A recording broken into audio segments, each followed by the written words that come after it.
పార్లమెంట్లో తెలంగాణ గొంతుక వినిపించిన నాయకుడు, ఢిల్లీలో తెలంగాణ ప్రజల తరపున పోరాడిన లీడర్ నామా నాగేశ్వరరావు. కేంద్రం నుంచి నిధులు తీసుకురావడంలో, హక్కుల విషయంలో ఆయన ముందుండి పోరాడారు. తెలంగాణను కేంద్రం చిన్నచూపు చూస్తుంటే ప్రశ్నించారు.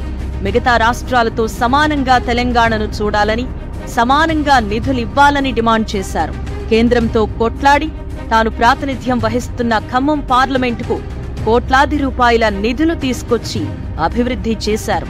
మామూలు రోడ్లు కూడా లేని ప్రాంతానికి నేషనల్ హైవేలను తీసుకొచ్చారు. భద్రాచలం కొవ్వూరు రైల్వే లైన్ కోసం పోరాడి మంజూరు చేయించారు. అభివృద్ధికి కేర్ ఆఫ్ అడ్రస్ గా నాగేశ్వరరావు నిలిచారు.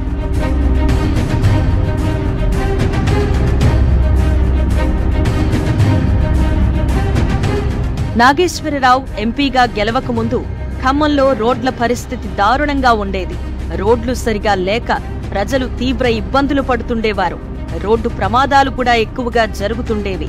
రోడ్లను బాగు చేయాలని స్థానిక ప్రజలు అధికారులకు విన్నవించుకున్నా పట్టించుకునే నాథుడే కరువైపోయారు. అప్పుడు కూడా రోడ్ల కోసం నాగేశ్వరరావు పోరాడారు. ఎంపీగా గెలిచాక ఖమ్మంలో రోడ్ల నిర్మాణంపై ఫోకస్ పెట్టారు. ఖమ్మంకు నేషనల్ హైవేలు తీసుకొచ్చేందుకు కేంద్రంతో పోరాడారు.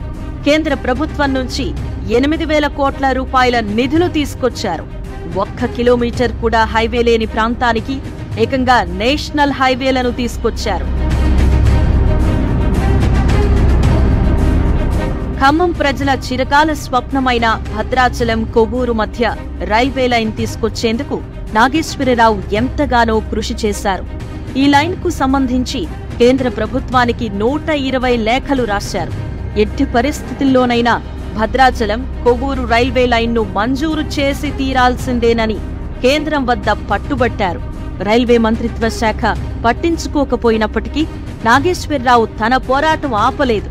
రైల్వే లైన్ను సాధించుకుని తీరారు. ఆయన పోరాట ఫలితంగానే భద్రాచలం కొవ్వూరు మధ్య రైల్వే లైన్ మంజూరైంది. దానికోసం కేంద్రం 2,000 కోట్ల రూపాయలు మంజూరు చేసింది. ఇలా ఖమ్మం అభివృద్ధి కోసం పాటుబడి ఎన్నో కార్యక్రమాలు చేపట్టి ప్రజల మనస్సుల్లో చెరగని ముద్ర వేసుకున్నారు నామా నాగేశ్వరరావు.